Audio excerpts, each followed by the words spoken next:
अमंत्रम अक्षरम नास्ति नास्ति मूलम नौषधम अयोग्यम पुरुषम नास्ति योजकः तत्र दुर्लभम। अर्थात कोई भी अक्षर ऐसा नहीं है जिससे मंत्र की संरचना ना हो सके, कोई भी जड़ ऐसी नहीं हो सकती जिससे किसी औषधि का निर्माण ना हो, और कोई भी व्यक्ति इतना अयोग्य नहीं हो सकता है कि उससे सफलता की कोई संभावना ना हो। जरूरत पड़ती है तो सिर्फ ऐसे व्यक्ति की जो इन चीजों को सदुपयोग सही समय पर कर सके। यह सुखनीति से लिया गया वाक्य हमें बता रहा है कि किस तरह से शुक्राचार्य ने हमें नए तरीके से सोचने और विचारने की शक्ति प्रदान की। शुक्राचार्य जैसे विषय पर लिखने वाले और त्याग मूर्ति हिडिंबा जैसे पौराणिक पात्रों पर लिखने वाले हमारे बीच में उपस्थित हैं आज पवन तिवारी जी, जो मूलतः अयोध्या के पास फैजाबाद से आते हैं, लेकिन उन्होंने अपनी कर्म स्थली वर्तमान में बॉम्बे जैसे शहर को बनाया हुआ है। चैनल पर आने के लिए आभार आपका पवन तिवारी जी। बहुत बहुत धन्यवाद आरती जी। मुझे भी अच्छा लग रहा है कि आज इन कृतियों के माध्यम से आपसे संवाद करने का मुझे अवसर मिल रहा है, और इस चैनल के माध्यम से और भी लोग जिन्हें भारतीयता, भारतीय संस्कृति में, अध्यात्म में रुचि है, उन्हें भी इससे मैं आशा करता हूँ लाभ होगा। पवन जी, आपके पहले ही उपन्यास में 2016-17 में महाराष्ट्र के साहित्य अकादमी का जैनेन्द्र पुरस्कार प्राप्त हुआ था, और त्याग मूर्ति हिडिंबा के लिए 2020 का छत्तीसगढ़ का साहित्य चेतना पुरस्कार, अखिल भारतीय अग्निशिखा मंच 2025 का आचार्य चतुर्सेन शास्त्री पुरस्कार मिला हुआ था। त्याग मूर्ति हिडिंबा और विद्रोही शुक्राचार्य, ये दोनों ही हमारे समय के पौराणिक पात्र हैं, तो आप इन दोनों उपन्यासों के माध्यम से समाज को क्या संदेश देना चाह रहे हैं? देखिए, शुक्राचार्य या हिडिंबा का चरित्र आज बहुत ही प्रासंगिक है। जैसा संक्रमण काल चल रहा है, उनका आज जो है जितना उस काल में महत्व था, आज भी उतना ही महत्व है। बस मैं यही दर्शाना चाहता हूँ कि वो कल भी प्रासंगिक थे। जो महापुरुष होते, जैसे कोई कहते हैं ना कालजयी रचना, कालजयी मतलब जो काल को पार कर जाए, जो आज भी है, 50 साल बाद भी हो, 100 साल बाद हो, 1000 साल बाद हो। जैसे महाभारत आज 5000 साल बाद भी प्रासंगिक है, घटना घटी है।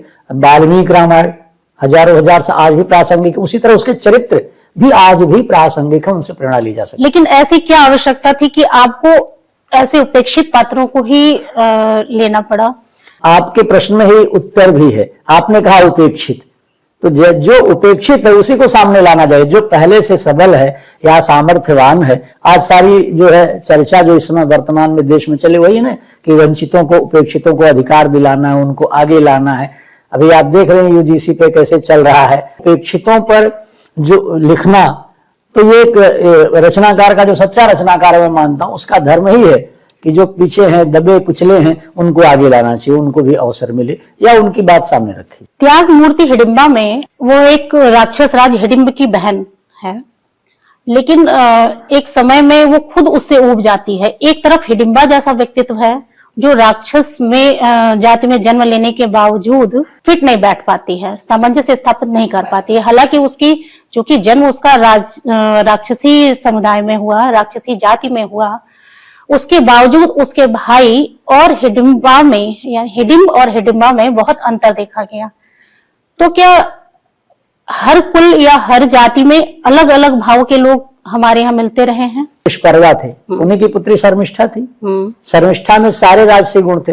देवयानी से अधिक यात ने उसे प्रेम किया। हाँ। और उसने, उसके पास जो पुत्र हुआ, पुर हुआ, वही राजगद्दी का अधिकारी हुआ। यात के बाकी पुत्रों ने जो देवयानी से पुत्र पैदा हुए, उन्होंने जो है उनको अपना जो है आयु नहीं दी। लेकिन जो शर्मिष्ठा से पैदा हुआ वो हुआ हिरण्यकश्यप। हिरण्यकश्यप को देखिए, हिरण्यकश्यप कैसा था, उसकी बहन होलिका कैसे थी, उसी का पुत्र है जो है प्रहलाद है।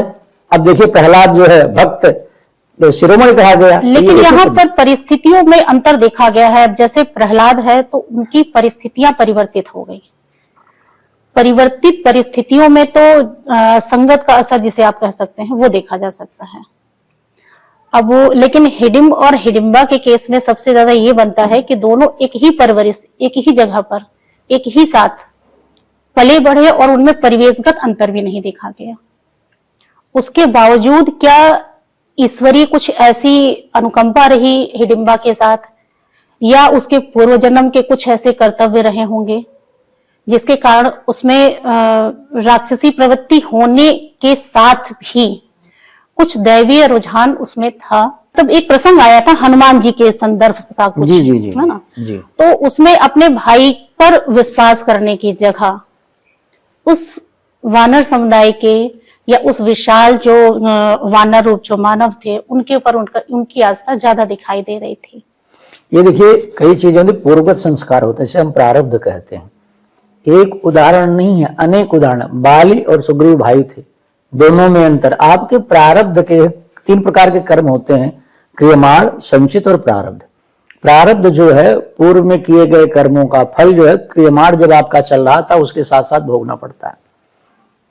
इसीलिए कई लोग अक्सर मुझसे कहते हैं कि भाई मैंने तो इस जन्म में बहुत अच्छे काम किए, फला ने देखो बुरा बुरा काम किया लेकिन वो बड़े आनंद में है और हम बड़ा कष्ट भोगते हैं। हमने तो जीवन में कभी नहीं किया। मैं पुणे से यात्रा से आ रहा था तो ऐसे ही कुछ लोगों ने मुझे धोती कुर्ता में देखा तो उन्होंने सोचा कि ये पुरोहित होंगे, पंडित होंगे। इस तरह से अमूमन लोगों को भ्रांति हो जाती है। एक प्रसंग आपका ऐसा तो उन्होंने मुझे पूछा कि भाई आप ये बताइए कि हम तो बड़ा अच्छा कर्म किए हैं, ऐसा ऐसा है, फला आदमी जो है ऐसा ऐसा किया, फिर वो बड़े आनंदित रहते हैं और मैंने तो इस जन्म में कुछ बुरा नहीं किया। मैंने कहा आपने कैसे जाना कि आपने नहीं किया? तो बोला नहीं आप बताइए।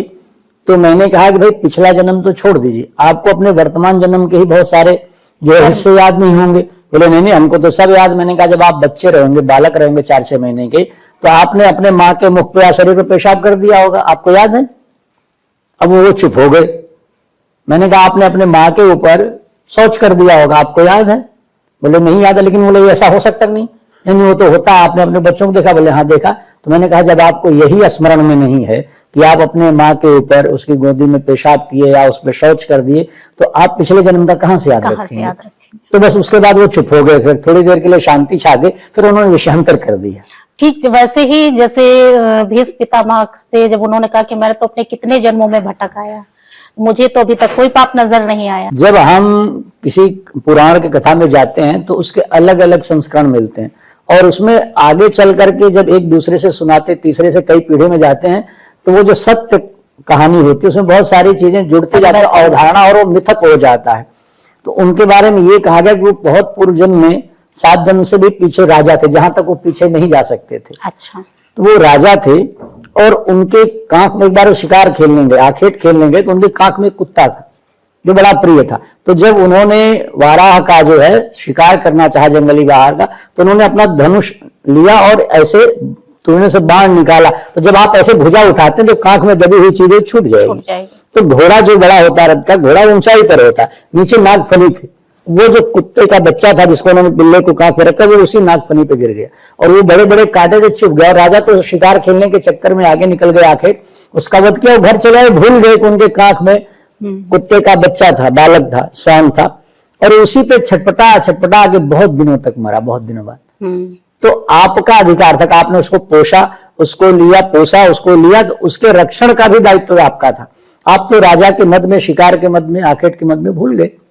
तो वो उन्होंने कहा उसका परिणाम है कि जिस तरह से वो छटपटा के बड़े बड़े कांटों में मरा, वो उसी का परिणाम आज आपका ये। इसका उल्लेख है कहीं पर? जी जी जी, इसका उल्लेख है पौराणिक। द्रौपदी के कारण महाभारत का युद्ध हुआ और हिडिंबा के कारण पांडव ने महाभारत का युद्ध जीता। एक स्त्री के सम्मान के लिए महाभारत का युद्ध की रचना हुई, तो दूसरी तरफ स्त्री ने अपने स्वाभिमान और सम्मान की रक्षा करते हुए उस पूरे युद्ध को ही एक निर्णायक स्थिति में पहुंचाने की क्षमता उपस्थित करी। बिल्कुल। देखिए, हिडिंबा का जो व्यक्तित्व है वो बहुत विशाल रहा और उसका मैंने पूरा इसमें तथ्य के साथ और तर्क के साथ वर्णन किया है।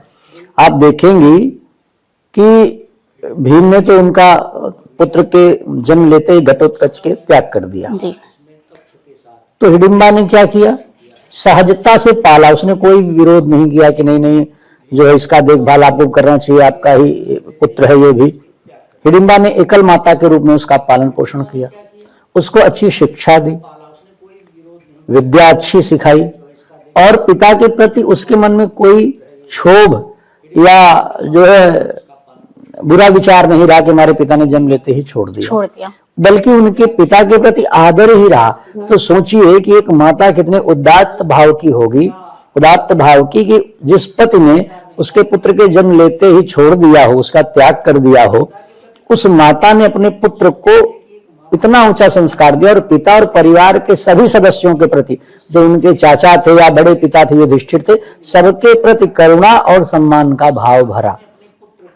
दूसरी बात, उसने कभी राज में जब पांडव जीत गए, जब उन्हें फिर से राज्य प्राप्त हो गए, तो उसने कभी हिस्सेदारी नहीं मांगी कि मुझे राजमहल ले चलिए या मेरे बेटे को ये बनाइए, राजकुमार बनाइए, जैसा कि अभिमन्यु और बाकी पुत्रों का रहा, वैसा उसके पास कुछ नहीं। या कर्ण के अंदर जो या विद्वेष जो भावना बाद में जन्म कर गई थी, वैसा हम यहाँ पर हिडिंबा की परवरिश में नहीं देख पाते हैं। और उसके अलावा आप ये देखिए कि हिडिंबा ने जो है वन में चली गई, फिर वो तपस्या की, और आज हिमाचल प्रदेश का कुल्लू जनपद है, वहां वो हिडिंबा देवी का मंदिर है, पैगोड़ा शैली में बना हुआ है। और आप देखेंगे कि अभिनेत्री है कंगना रनावत, और वो सांसद भी है वर्तमान में, वो उनकी कुलदेवी हैं।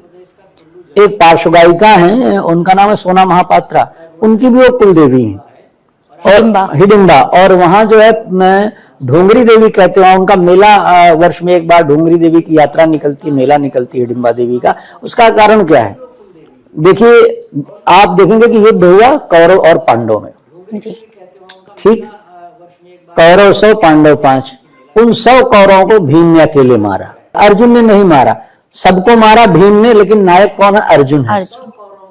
विश्व के जो 10 महारथियों में एक था, विराट के जो राजा थे, विराट नरेश का जो सेनापति था कीचक, उसने जब द्रौपदी का शील हरण करना चाहा तो उसका वध भीम ने किया।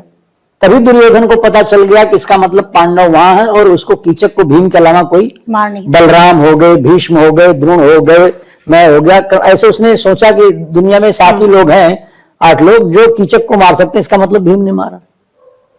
फिर आप देखेंगे बकासुर, जब वो वहां से निकलते हैं लाक्षागृह से बच के निकल के, तो बकासुर को किसने मारा? भीम ने मारा, जिसको कोई नहीं मार सकता था। फिर भीम ने क्या किया? भीम ने दुर्योधन को भी मारा, गदा युद्ध उसने द्रोण के अलावा बलराम से सीखी थी, उसको कोई पराजित नहीं कर सकता था गदा युद्ध में। और राजा राजा से युद्ध करता है, तो राजा तो युवराज तो युधिष्ठिर थे, भीम तो थे नहीं। तो उसमें कृष्ण जी की कूटनीति थी, और फिर उन्होंने दुर्योधन को भी मार दिया। आप ये सोचिए कि जिस जरासंध को भगवान कृष्ण नहीं मार सके, और उन पर एक लांछन लगा, रणछोड़ दास नाम पड़ा, और वहां से छोड़ करके वो समुद्र के बीच जाकर के अपनी द्वारिका बनाए, मथुरा छोड़ के, उस जरासंध को भी मारने वाले भीम है, लेकिन नायक कौन है? अर्जुन है। तो इन तथ्यों से क्या हाँ, बिल्कुल, इन तथ्यों से यह स्पष्टता है कि भीम जो है अपराजेय रहे आखिर तक। और जब उन्हें धृतराष्ट्र ने भी मारना चाहा, अंत में धृतराष्ट्र को और किसी से ईर्ष्या नहीं थी, जलन थी, उनको केवल भीम से थी। जब महाभारत का युद्ध समाप्त हो गया, सारे पुत्र मारे गए धृतराष्ट्र के, तो उन्होंने क्या किया? छल भाव से, अंदर जो है छल भाव था पूर्वाग्रह, उन्होंने कहा मैं भीम को गले लगाना चाहता हूं, इसलिए कि उनके पास वरदान था, शक्ति को जिसको एक बार अपनी भुजाओं में, भुजा पाश में बांध के दबा देंगे, उसका टूट जाएगा शरीर, मर जाएगा। इतनी ऊर्जा थी, वो सारा ऊर्जा वो भीम पर लगाना चाहते ताकि ये मर जाए, क्योंकि इसने मेरे 100 पुत्रों का वध किया है। फिर भी भीम वहां बच गए भगवान कृष्ण के जो है चातुर्य से। तो मैं ये कहना चाहता हूं, इसके सबके पीछे हिडिंबा का सतीत्व था, इसलिए अर्जुन का ये भीम कहीं पराजित नहीं हुए। अब मैं आपको एक उदाहरण इसी से छोटा सा और दूंगा। इसी तरह का उदाहरण वृंदा का और जालंधर का मिलता है। वो सती स्त्री थी, शिव कितनी बार युद्ध किए, 6-6 महीने युद्ध करते थे, थक जाते थे, फिर दोनों युद्ध करते थे, फिर थक जाते थे, फिर युद्ध होता था। ऐसा वर्षों निकल गए जो है जालंधर और शिव में युद्ध होते हुए। तब जो है विष्णु भगवान ने देखा कि इसका तो अंत ही होने वाला है, पराजित ही नहीं होगा, क्या किया जाए इसका। तो उन्होंने जो है जालंधर का रूप धारण करके वृंदा के पास गए, उसके साथ समागम किया, उसका सतीत्व भंग हुआ, और फिर वो अगली सुबह जो है युद्ध में जालंधर मारा जाता। जालंधर ने शिव से क्यों रार ठान लिया था? हाँ, वो बिल्कुल नहीं, वो फिर विषयांतर होगा। नहीं, विषयांतर नहीं। अच्छा, क्योंकि ये पाठकों के मन में एक आता है कि विष्णु जैसे वीर और देवताओं में सर्वश्रेष्ठ माने जाने वाले एक व्यक्ति को अगर अपनी ही शिष्या या अपनी ही भक्त से छल करना पड़ रहा है, तो उनमें प्रभुत्व जैसा क्या रह गया? भगवान ने कहा है कि जब जब धर्म की स्थापना करनी होगी और अन्याय अधर्म बढ़ेगा, तब तब मैं आऊंगा, और उसमें कहीं न कहीं धर्म की रक्षा के लिए कहीं कहीं थोड़ा बहुत आपको अगर इधर उधर करना पड़ रहा है तो करना पड़ेगा। कहते जैसे कि एक आदमी की अगर हत्या से 100 लोगों की जान बचती है तो अधर्म नहीं है, बस यहाँ वही कारण है। लेकिन मैंने तो जो सुना था कि जालंधर का जो मोह था वो पार्वती पर आ गया था। नहीं, आपने सुना नहीं, यही है, यही है, हाँ यही है। तो क्योंकि एक जालंधर पुत्र भाव में थे, जालंधर इनके लिए पुत्र थे एक तरह से, क्योंकि इन्हीं के एक तरह से नहीं, देखिए जालंधर माने होता है जल के अंदर, शिव का जो तेज था निकला था, उन्होंने जल में समुद्र में डाल दिया, उस तेज से वो पैदा हुआ जालंधर। ठीक है, वो पहले गया था जो है विष्णु से भी युद्ध करने गया था, तो लक्ष्मी ने कहा कि तुम भी जल से पैदा हुए, मैं भी जल से, इसलिए हम भाई बहन हुए। तो वहां जो है लक्ष्मी जी का चातुर्य काम आया, तो उन्होंने कहा कि आप जाओ शिव के पास। और आप सब जानते हैं कि सबसे सुंदर जो है, कहा जाता है पार्वती से सुंदर कोई नहीं है माता शक्ति से, तो उनसे कहा, उनके यहाँ गया और वो उन्हीं का पुत्र था एक तरह से, तो माता पर कुबिश डाला।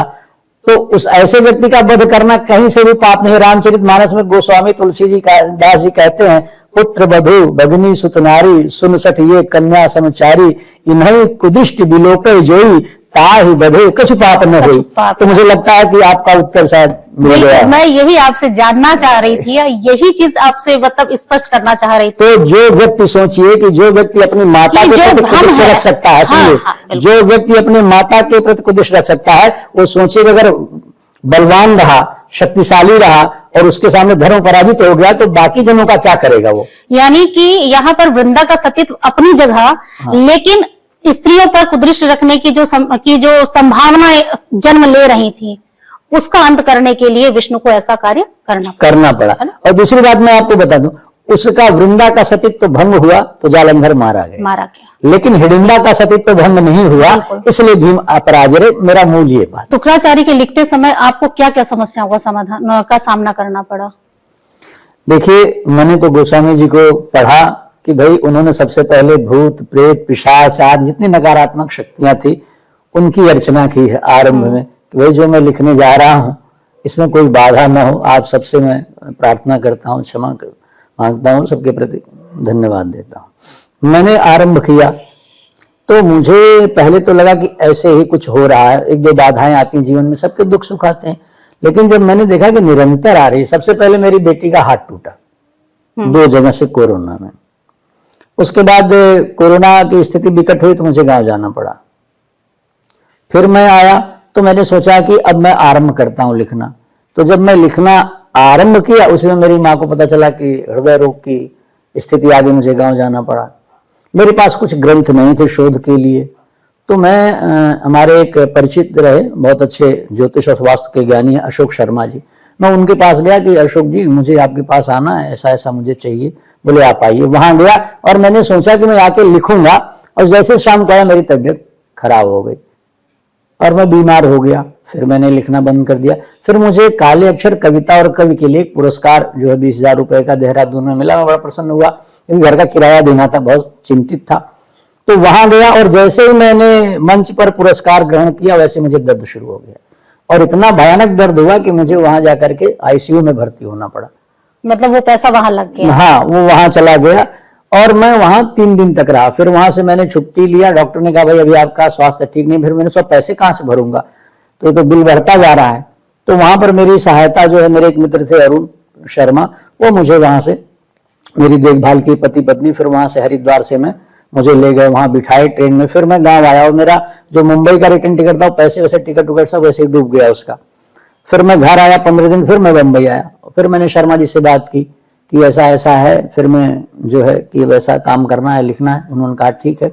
फिर मेरी तबीयत खराब हो गई और फिर मैं बम्बई में भर्ती हो गया। फिर मैं सायन, वहाँ के बड़ा अस्पताल है, मेडिकल कॉलेज है सायन में, वहां मैं भर्ती रहा। उन्होंने जवाब दे दिया। और उनके यहाँ क्या है कि जो किडनी के डॉक्टर होते हैं वो कोई एक दिन, हफ्ते में एक ही दिन बैठता है, मंगलवार फला। उन्होंने कहा फला दिन बैठेंगे तब तक तुम्हें मेरे से। तो मैं फिर एक जो है निजी अस्पताल में गया, हाईलैंड करके थाने में, वहां हमारे एक परिचित थे।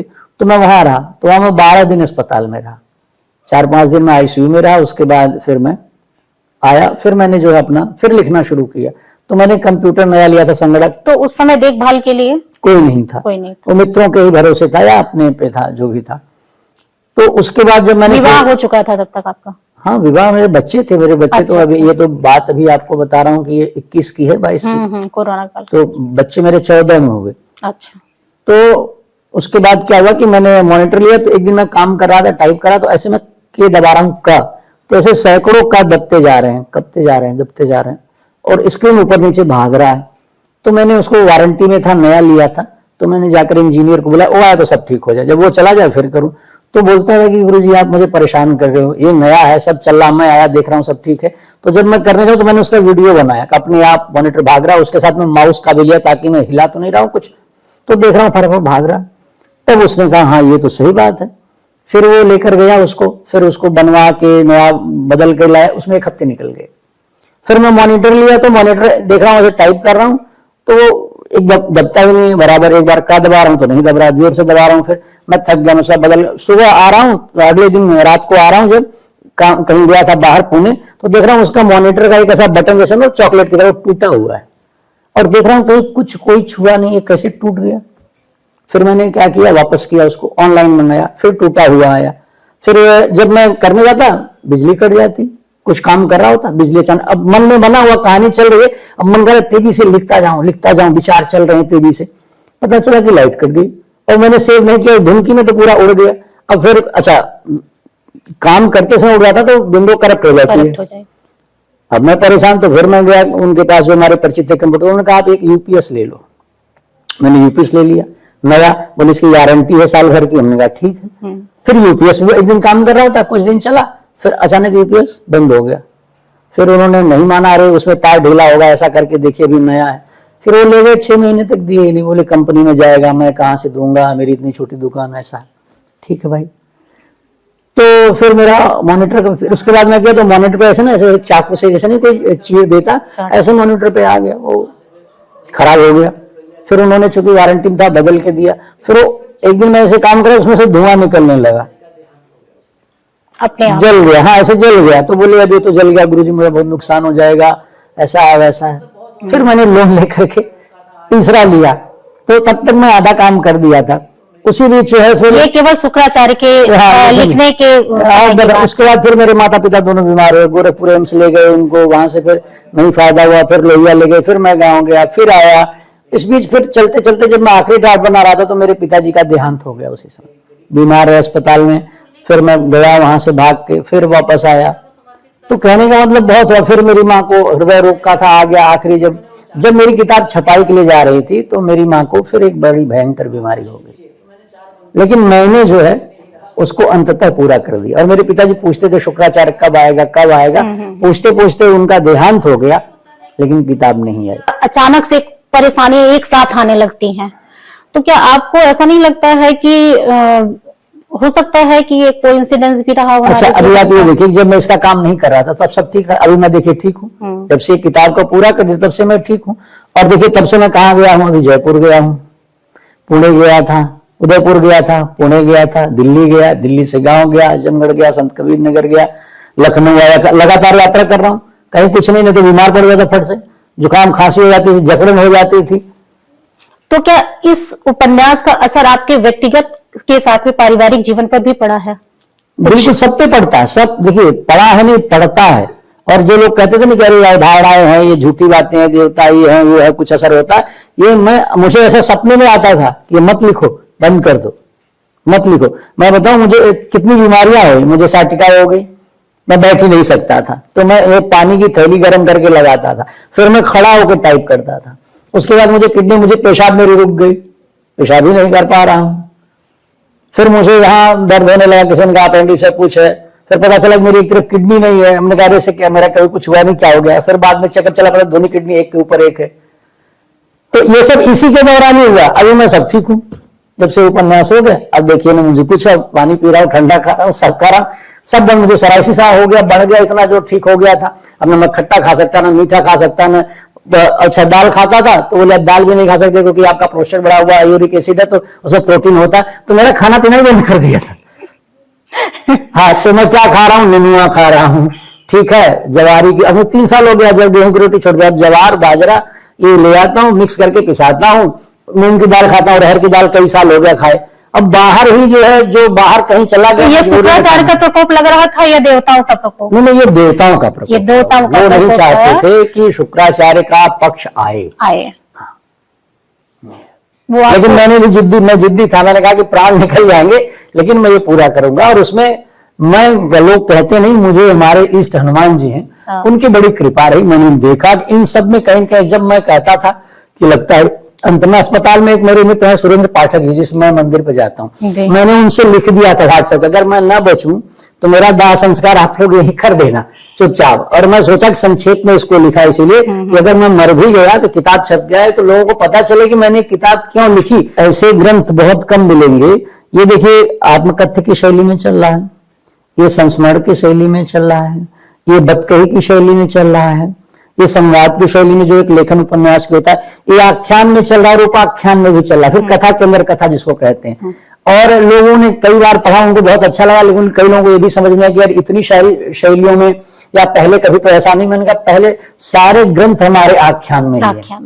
जैसे महाभारत आप हैं या पुराण पढ़ते हैं, देख रहे हैं कि वेद व्यास कथा सुना रहे हैं। युधिष्ठिर ने कोई प्रश्न पूछा, कोई जो है युधिष्ठिर ने भीष्म से पूछा, कहीं कृष्ण से कोई पूछ रहा है, कहीं कर्ण प्रश्न कर रहा है। अगर लोग पढ़ रहे होंगे तो उनको ये बात पता होगी कि हमारी रामायण या रामचरितमानस भी ये सब इन्हीं में है। सारे आख्यान में नहीं, हमारे यहाँ जो कहानी या कथा सुनाई जाती है, जैसे मैं छोटा था, मेरी बुआ अम्मा से कहता था अम्मा किस्सा सुनाओ, तो अम्मा किस्सा सुना, तो अम्मा कहती थी बीच बीच में हुकारी भरते रहना। और जैसे कुछ समझ में, तो मैंने कहा अम्मा वो नौरा कैसे जो नौ का लड़का हो गया, कहला नहीं जूठ आम खा ले रहा है बच्चा, तो वो नौर लड़का करे पैदा भाई, 3 ठे लड़का बहने, एक नौरो खा ले तो नौरो पैदा हो गया।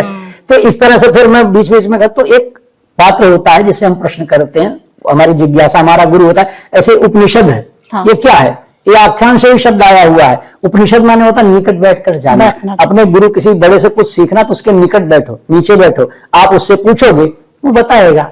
हमारे यहाँ सारा ज्ञान जिज्ञासा से आता है। हमारे यहाँ जो वेद हैं 4 वेद, वो वेद शब्द कैसे बना, विद धातु से बना। विद माने होता है जानना।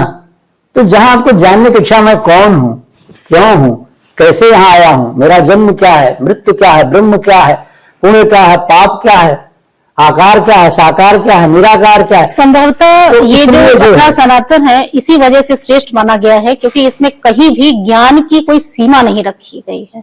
नहीं कोई सीमा, क्योंकि ज्ञान क्या है ये किसी को पता ही नहीं है। आगे चलकर कहीं पर रोक सीमा कैसे नहीं, सीमा जैसे आपने सागर देख रहे हैं, सागर कहां तक है, उसकी क्या सीमा, जब आपने देखा नहीं उसका अंत, तो आप कैसे कहेंगे। तो ज्ञान की सीमा नहीं है। जिसे हम ज्ञान समझते हैं, जैसे जैसे हमारा चिंतन बढ़ता है लगता है तो अज्ञान है, फिर उसके आगे जाता है ये तो मैंने देखा ही नहीं। यही बात होती है कि मेढक जो कुएं में है उसको लगता है यही दुनिया है। एक दिन कुआं भर जाता है और बाहर निकलता है और फिर वो जाता है तालाब में, सोचता है ये दुनिया है, उसका लगता है ज्ञान, हाँ अब मैंने दुनिया है। फिर तालाब से वो बड़े जो है ताला सरोवर में जाता है, वहां से वो ताल में जाता है, ताल से नदी में जाता है, फिर सागर में जाता है, तो वो अपने आप को धिक्कारता है, ओह मैंने क्या भ्रम पाल रखा था, सारे ज्ञान मेरे मिथ्या थे, सब झूठ है। अब यहाँ से यात्रा शुरू कर दो। यहाँ पर एक प्रसंग और आया है गौतम ऋषि और उनकी पत्नी का। वहां पर हम लोग ये जानते, अभी तक जो मतलब जो बच्चे हैं वो यही जानते थे कि हाँ गौतम ऋषि ने अहिल्या को श्राप दिया और वो पत्थर बन गई। मतलब इतनी मूल कथा के अलावा हमें नहीं लगता कि बहुत ज्यादा लोग इसके बारे में विस्तृत ज्ञान रखते होंगे, जबकि आपने इसमें एक अच्छा खासा उनका पारिवारिक जो सौहार्द है वो दिखाने की कोशिश की। जी, आपके दर्शकों के लिए मैं बताना चाहता हूँ, सबसे पहले भी आपने उच्चारण किया अहिल्या। जी, मूल शब्द अहल्या, लोग बोलते रहते हैं अहिल्या, ये अपभ्रंश शब्द तो अहल्या। अहल्या जो है अ और हल्या ये 2 शब्दों से बना है। अ माने होता नहीं, हल्या माने जो पाप रहित हो, मतलब जो पाप रहित हो। अहल्या पाप रहित हो, ब्रह्मा जी की पुत्री थी। ब्रह्मा जी की पुत्री, ठीक है। और उन्होंने जब वो छोटी थी तो उन्होंने सोचा कि मैं तो सृष्टि के काम में लगा रहता हूं और ये स्त्री है, पुत्री है, इसको ऐसे किस व्यक्ति को दूं, किसके हाथ में सौंपू जो इसका पालन पोषण कर सके। और इतनी सुंदर थी वो कि इस पर कोई भी मोहित हो सकता है, थोड़ी बड़ी हुई तो कोई कुदृष्टि न डाले, चरित्रवान व्यक्ति कौन हो। तो उस सभा में सारे देवता, उसमें इंद्र भी आए हुए थे और वो अग्रिम पंक्ति में बैठे हुए थे। उन्होंने सोचा कि मुझसे योग्य कौन होगा, ये तो मुझे ही मिलनी चाहिए। तो वहां उन्होंने गौतम ऋषि को भी आमंत्रित, ऋषियों को भी आमंत्रित किया। तो उन्होंने सबको देखा, फिर उनकी दृष्टि जो है गौतम पर गई। उन्होंने कहा गौतम, मैं चाहता हूं कि तुम इसको ले जाकर के पालन पोषण करो, और ये जब बड़ी हो जाए, जब योग्य हो जाए, तब मेरे पास ले आना, मुझे सौंप देना। तो गौतम सहर्ष तैयार हो गए और उन्होंने ले गए उसको, अहल्या को अच्छे संस्कार दिए, पढ़ाए लिखाए, जो भी शिक्षा थी, संस्कार, और जो युवा काल को प्राप्त हो गई, फिर वापस लाके लौटा दिए बिना कहे। तो ब्रह्मा जी को बड़ा आश्चर्य हुआ। उन्होंने अपनी पुत्री से पूछा कि उन्होंने तुम्हारे साथ कोई दुर्व्यवहार किया, तुम्हारे प्रति कोई ऐसा असहजता का व्यवहार किया? उन्होंने कहा कुछ नहीं, इन्होंने मेरा पालन वैसे ही किया जैसे एक पालक को करना चाहिए। तो उन्होंने देखा कि तो ये युवती होगी, इसका विवाह करना चाहिए, तो उन्होंने कहा मैं इसका विवाह करूंगा।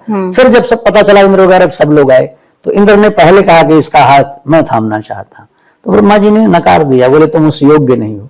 जिस व्यक्ति ने इसको इस काल तक पहुंचाया, युवती संस्कार दी, मैं चाहता हूं गौतम ही सबसे, कि उन्होंने क्या कि गौतम न्याय के बड़े पक्षधर रहे, और इसीलिए उन्होंने न्याय दर्शन है, जो 6 दर्शन है, ठीक है ना, उसमें एक दर्शन जो है न्याय दर्शन है, जिसके रचयिता जो है, प्रणेता कहिए, वो गौतम है। तो उन्होंने अहल्या को गौतम को सौंप दिया। तो एक इंद्र को पहले से भी ठसक थी कि इससे मुझे बदला लेना है, कि मेरी श्रेष्ठता को हीनता में बदलने वाला ये गौतम ही है। ये गौतम नहीं होता तो मेरा विवाह अहल्या, विश्व की जो सबसे सुंदर स्त्री है, और वह ब्रह्मा जी का दामाद हो जाता सीधे, और ये पद इसने प्राप्त किया। और उनको इससे भी था कि गंगा को लाने वाले धरती पर पहले गौतम थे।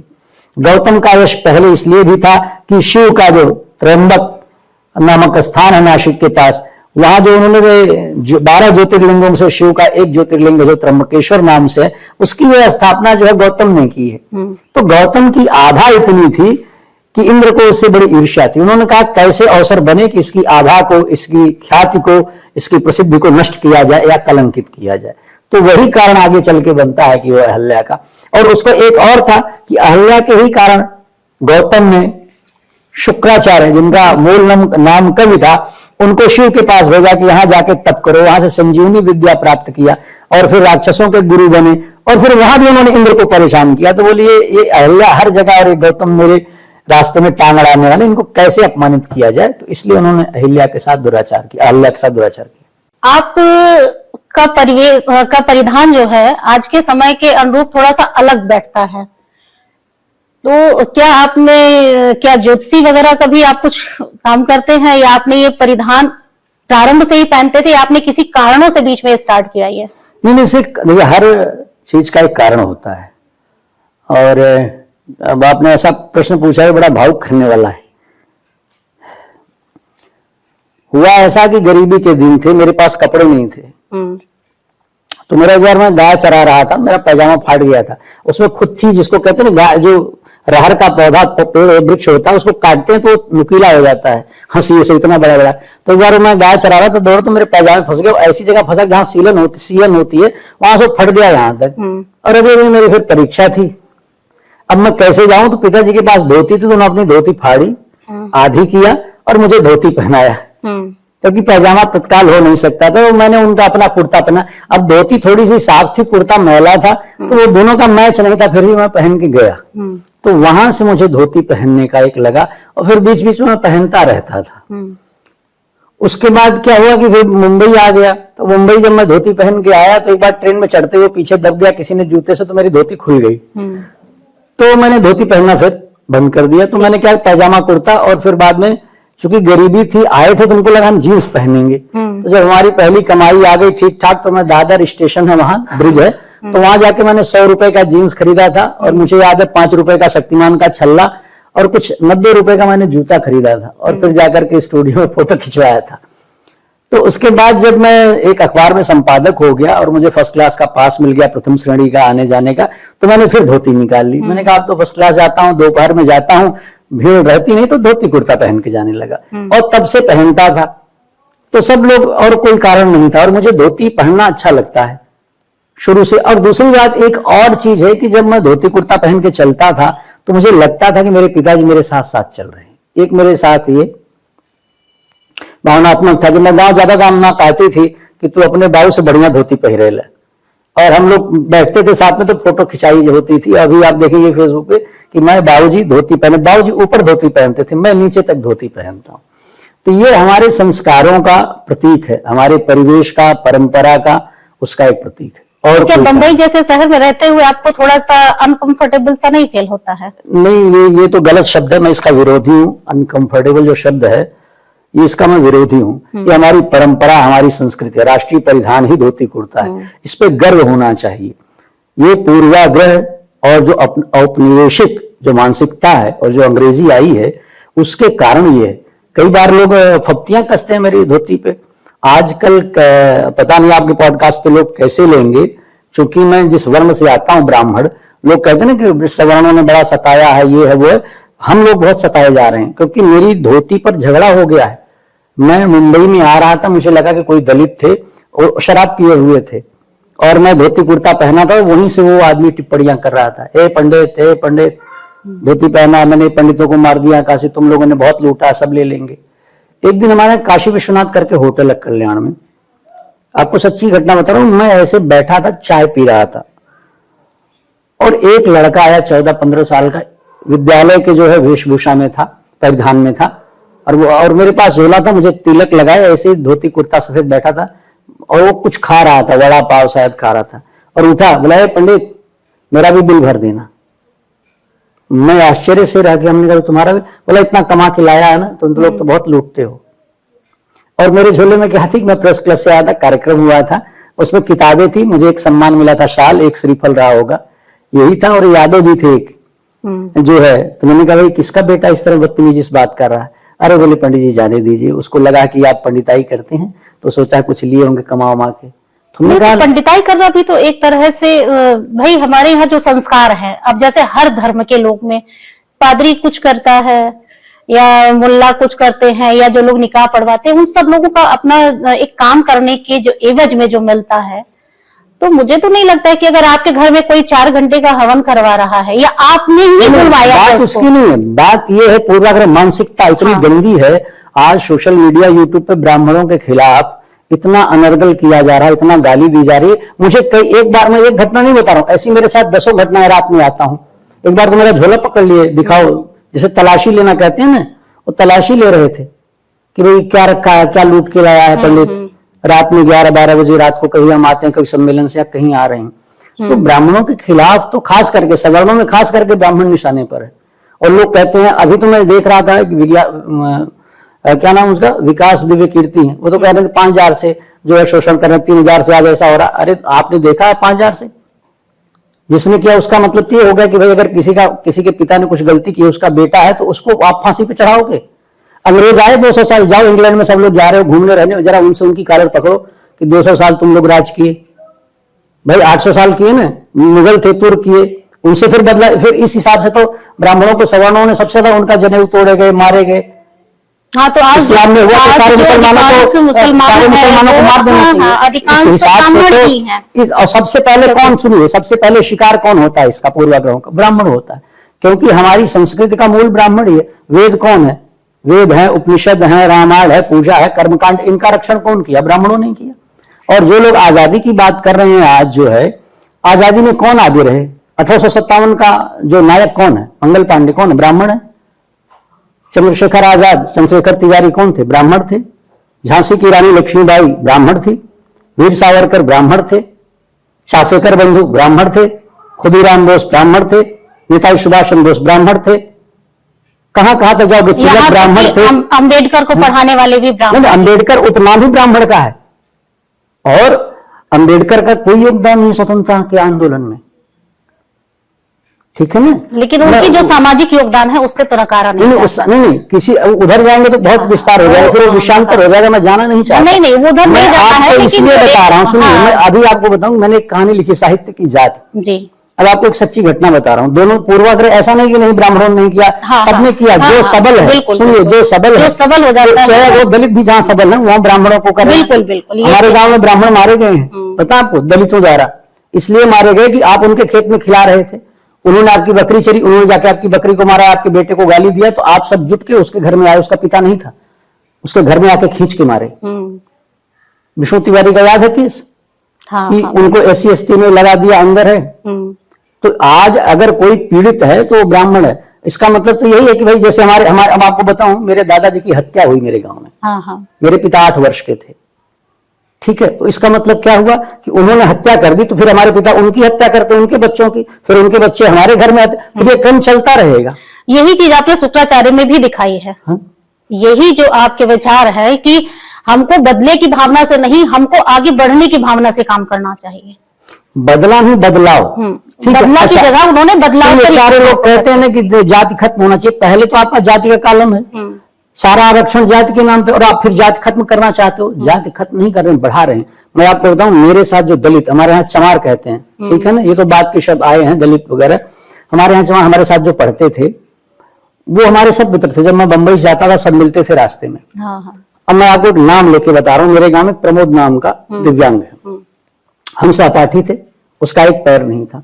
तो वो जब भी मैं मुंबई जाता मिलने आता, तो कुछ दिनों पहले, कोरोना से पहले प्रधानी का चुनाव हुआ, तो आरक्षित सीट थी दलितों के लिए, तो वो उठा, तो हमारे घर आए, उसके माता पिता को वोट मांगने के लिए। मेरे पिताजी का इनको नहीं देना है, दलित है, क्योंकि ये लोग हमारे प्रति बड़ा वैसा भाव रखते हैं। ठीक है, कई बार हमारे खेत में चोरी वोरी का हुआ, काट पीट का झगड़े हुए, तो पिताजी ने कहा, मैंने कहा नहीं, वो हमारा मित्र है, दलित है, लेकिन वो सबसे पहले विकलांग है, ऊपर से पढ़ा लिखा है, शिक्षित है, वो जो स्नातक है, स्नातकोत्तर है, तो उसको वोट देना। मैंने सब में वोट दिया हमने उसको, वो विजयी हो गया। आया आशीर्वाद लेने से, हमारा परंपरा है, आप आशीर्वाद दीजिए, हाँ भाई विजयी, वो विजयी हो गया। विजयी होने के बाद वो हमसे कभी नहीं मिला। मेरी माताजी 6-7 बार हमारा राशन कार्ड तक नहीं बनने दिया उसने। और फिर हमारे पिताजी ताना मारते, देखो तुम्हारा साथी था, पढ़े थे ना तुमने वोट दिया, नहीं बना। फिर दूसरी बात जो है, जब सामान्य सीट हुई तो एक क्षत्रिय बने, तो मुन्ना सिंह आए हमारे पास, जो है वो वीरेंद्र वर्मा और एक सहपाठी, तो उनके साथ आए, तो उन्होंने कहा कि ऐसा ऐसा। मैंने कहा भाई ये मेरा एक काम करवा दो, तो फिर उस व्यक्ति के माध्यम से मेरा राशन कार्ड बना। हमारा राशन कार्ड पिछले 20 साल से नहीं, सोचिए, और राशन कार्ड नहीं गाँव में, और राशन हमारे बम्बई में नहीं है। हाँ, तो बम्बई में आप जैसे अकेले रहते हैं तो आप परिवार रहते थे तब भी, क्योंकि मैं रिश्वत नहीं दिया। मैंने कहा मैं रिश्वत नहीं दूंगा। मेरा पासपोर्ट बिना रिश्वत के बना, मेरा ड्राइविंग लाइसेंस 84 रुपए में बना। मुझे राशन कार्ड के लिए रिश्वत मांगी गई 2500, मैंने नहीं दिया। मैंने कहा नहीं बनेगा। ऐसा सामाजिक परिवेश में ही देखने। अभी मेरे गांव में लेखपाल है, दलित थे, उनका नाम राम सकल, मैं आपको नाम बताता हूँ, वो सेवानिवृत्त हो गए। मेरे पिताजी देहांत हो गया, तो उनको हमारे भाई से मैंने कहा कि उसका निकाल के सब मृत्यु प्रमाण दे दो, ताकि खतियोनी पे नाम चढ़ जाए। उसने क्या कहा कि हम तो केवल शराब पीने का 2000 शराब पी जाते हैं, मतलब इससे कम रिश्वत दोगे तो नहीं बनेगा। नहीं लेंगे, हाँ। और फिर नहीं बना, और वो रद्द कर दिया। फिर हम आए वापस, तो पता चला वो सेवानिवृत्त हो गए। फिर से हमने किया, एक संतोष प्रजापति थे, मैं उनको धन्यवाद देता हूँ, मैंने उनको फोन किया, अपना परिचय बताया कि मैं लेखक हूँ, ऐसा मेरे घर आए, और उन्होंने कहा कि हम इसको तिवारी जी करेंगे। मैंने उन्हें हिडिंबा भेंट की, मैंने कहा ऐसी स्थिति है, तब उन्होंने किया, अभी तक नहीं हुआ था। फिर मैंने बातचीत की, अभी जाकर के नाम चढ़ा है। अच्छा। तो और ये क्यों? क्योंकि हमारा नाम है। हाँ, आकाशवाणी में गया, पिछले दिनों पल्लवी रानी है मुंबई में, उनको लेकर मैं गया, तो वहां एक दलित अधिकारी थे, कार्यक्रम अधिकारी। उससे पहले एक अधिकारी मेरे परिचित थे, और एक महिला थी त्रिवेदी, में उनसे मिला तो बोली अभी विभाग बदल गया है, कार्यक्रम अधिकारी फला फला है। तो जैसे मैं उनके पास वहां गया, तो वहां 2 महिलाएं बैठी थी, सहायक। मैंने उनसे कहा कि उनको बताइए कि मैं आया हुआ हूँ। तो बोले ऊपर गए हैं, थोड़ी देर में भी 10-15 मिनट में आ जाएंगे सर। मैंने कहा फोन करिए, उन्होंने कहा फोन किया। फिर उन्होंने कहा मैं 15 मिनट में आ जाऊंगा। फिर मैंने कहा नहीं आए, फोन किया। फिर बोला नाम पूछा, तो जैसे तिवारी नाम सुना, फिर उन्होंने कहा कि अभी तो समय लगेगा जो है सर। मैंने कहा ठीक, मैं बैठ 1 घंटे 1.5 घंटे बैठा रहा हूं, नहीं आए। फिर हम चले आए। तो ये है, एक तरफ से नहीं है, दोनों तरफ। मैं ये नहीं करा कि है। तो जहां आपका नाम सवर्ण देखते हैं और वहां दलित अधिकारी हैं, तो आपको बड़ी उपेक्षा और हिकारत से देखते हैं, आपका काम नहीं होता, पक्षपात हो रहा है। तो ये एक तरफ, ये वर्ग संघर्ष की तरफ जा रहे हो। राष्ट्र को आप झोंक रहे हो। जितना बलिदान सवर्णों का है जो है, वो किसी से छुपा नहीं है। मैं किसी दूसरे के बलिदान या किसी के धर्म पे कभी आक्षेप, आप देखिए क्या चल रहा है, सवर्णों भारत छोड़ो, ब्राह्मण भारत छोड़ो, ये सब क्या है? और जो संस्कृत के बिना ब्राह्मणों की कैसे कल्पना कर सकते हैं आप? आर्यभट्ट से लेकर, चाणक्य से लेकर, रामानुजम से लेकर, आप जितना देते हैं, आप उदाहरण देते हैं, कौन लोग हैं? वही लोग हैं। एक तरफ देवगुरु बृहस्पति और एक तरफ शुक्राचार्य, ये दोनों भी एक ही कुल से, एक ही जात से, उनको ब्राह्मण भी कहा जा सकता है। नहीं, ब्राह्मण का मतलब क्या है? ब्रह्मांड संरचना को जानने वाला ब्राह्मण कह सकते हैं। हाँ, लेकिन उसके बहुत सारे उदाहरण, और भी कई सारे उदाहरण, कई बातें हैं। मुझे लगता है कि जिसमें मनुष्यता के तत्व हैं, मनुष्यता के जो तत्व शिखर पर जिनमें, वही ब्राह्मण है। हाँ, मूलतः जो इस क्योंकि हमारे यहाँ काल में जो ब्राह्मण के बना है, पास ब्राह्मणों के गुण बनाए गए, बताए क्या गए हैं? न्याय प्रियता, करुणा, जिसमें न्याय प्रियता हो, जिसमें करुणा हो, जो निश्चल हो, जो लोकहित देखता हो, ठीक है, जिसमें अपने प्रति आग्रह न हो बहुत ज्यादा, पूर्वाग्रह न हो दूसरों को, वही ब्राह्मण है। लेकिन ब्राह्मणों के प्रति जो बना विचारधारा, वो शायद इसी कारण से बना कि पूजा पाठ के दौरान या आडंबर के दौरान उन लोगों ने जो बहुत ज्यादा लेना चाहा, या यहाँ पर दक्षिणा वहां पर दक्षिणा, इसके कारण भी कई बार जो ब्राह्मण का जो कैरेक्टर जो मतलब कल्पना में लिया गया, वो हमें लगता है कुछ इन कारणों से भी बना। क्या देखिए, कारण कई होते हैं, किसी भी चीज को बनने बिगड़ने में बहुत सारे कारण होते हैं। जब एक परंपरा चलती है ना, तो उसमें समय के साथ बदलाव होता है। जैसे आज जो लोग पुरोहित कर्म कर रहे हैं, वो पेशे के रूप में कर रहे हैं, ठीक है ना। अभी आप ये सोचिए कि आप एक अभिनेता हैं, आपका नाम, आप विज्ञापन करते हैं, करोड़ों रुपए लेते हैं, किस चीज का भाई? आधे घंटे आपने विज्ञापन का 1 घंटे शूट किया, 4 घंटे, करोड़ रुपए ले रहे हैं, ठीक है। एक अभियंता है, वो 8 घंटे का, 1 दिन का 5,000 उसका वेतन है, ठीक। और एक श्रमिक है, उसका 500 रुपए है, मेहनत तो वो भी कर रहा है और अभियंता से ज्यादा कर रहा है श्रम। तो कहते हैं कि शारीरिक श्रम से मानसिक श्रम ज्यादा महत्वपूर्ण माना जाता है। इसीलिए एक अभियंता को लाखों रुपए वेतन मिलता है और एक श्रमिक को मजदूरी को 15,000 मिलता है, जबकि उसे धूप में पानी में वो काम करता है। तो अगर आप इस तरह तुलना करेंगे तो कैसे चलेगा?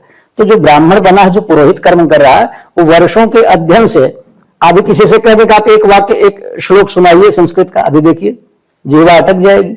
वो वर्षों के संस्कार से, वर्षों के सीखने से, चाहे वो परंपरागत कहिए चाहे गुरुकुल में जाइए, वो इतनी मेहनत करके सीखा है उसको, तब वो आके वहां कर रहा है। तो उसको अगर वो दक्षिणा ले रहा है, दक्षिणा माने क्या? उसको आप उसका पारिश्रमिक समझिए। दक्षिणा शब्द अगर आज न, क्या आपके घर का माहौल भी ऐसा ही था? मतलब नहीं, हमारे घर का बिल्कुल नहीं है। देखिए, हमारे घर में कोई पौरोहित्य का कार्य किसी ने किया नहीं। पौरोहित्य के साथ में जैसे आपकी साहित्य रचना में जो इंटरेस्ट है, तो क्या आपके घर में भी कुछ ऐसे साहित्यिक समझ के लोग हैं? नहीं, बिल्कुल आपके अंदर ये संस्कार आए? नहीं, कोई नहीं था। देखिए, मेरी माता कभी विद्यालय ही नहीं गई, कभी शिक्षा उनको क्या नहीं पता है, ठीक है। उनका साहित्य से, जब उनको साहित्य अकादमी मिला तो किसी ने बताया आपके बेटे को साहित्य अकादमी मिला है, तो बोलिए क्या होता है? तो किसी ने कहा नहीं, सरकार ने सम्मान दिया है ऐसा ऐसा, तो बोलिए हाँ सरकार ने कुछ दिया है तो ठीक है होगा। तो अब आप इसे समझ जाइए, पिताजी हमारे तो साहित्य के शुरू आरंभ से ही विरोध में रहे।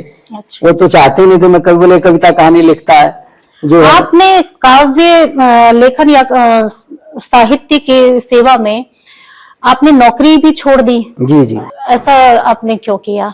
क्योंकि नौकरी से पैसा मिलता है मेरे ख्याल से। जी देखिए, क्या है कि मुझे लगा कि मुझे कुछ काम करना चाहिए जो है ऐसा, जिससे मैं राष्ट्र और समाज को कुछ दे सकूं। जिस राष्ट्र में, जिस धरती पे मैं पैदा हुआ हूं, यहाँ की जो सांस्कृतिक साहित्यिक विरासत है, उसमें मैं क्या योगदान दे सकता हूँ।